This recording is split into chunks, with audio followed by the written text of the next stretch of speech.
नंदुरबारला काल झालेली जी घटना आहे त्याच्यानंतर पोलिसांनी कोम्बिंग सुरू केलेलं आहे आणि या कोम्बिंगमध्ये विद्यार्थी, आदिवासी, महिला, वृद्ध, कार्यकर्ते यांची धरपकड सुरू करण्यात आलेली आहे। मी राज्याचे गृहमंत्री देवेंद्र फडणवीस यांना आवाहन करतोय की कोणत्याही प्रकारची बेकायदेशीर कोम्बिंग करू नये। पुन्हा परभणीसारखी घटना घडून येण्याची शक्यता नाकारता येत नाही। त्याच्यामुळे तात्काळ नंदुरबारचे एसपी श्रावण दत्त साहेबांना आवाहन करा, त्यांना असणारा संपर्क करून त्या भागातील जी गावकुसातील कोम्बिंग सुरू आहे ती थांबवा।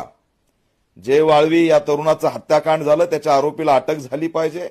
त्या समाजामध्ये उद्रेक आहे, आक्रोश आहे, त्यांना धीर द्यायचा, त्यांचा असणारा न्याय देण्याची भूमिका घ्यायची सोडून त्यांनाच जर जेलमध्ये टाकण्याचा प्रयत्न होत असेल तर हे गंभीर आहे आणि हा आदिवासी समाजाचा केलेला कोंडमारा आहे।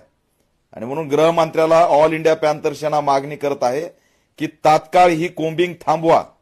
कार्यकर्ते लपलेत, गाव सोडून समाज पळून जायला लागलाय, ते भयभीत झालेले आहेत। एसपींनी तात्काळ त्या ठिकाणी आव्हान करून जी कोम्बिंग सुरू आहे ती थांबवली पाहिजे।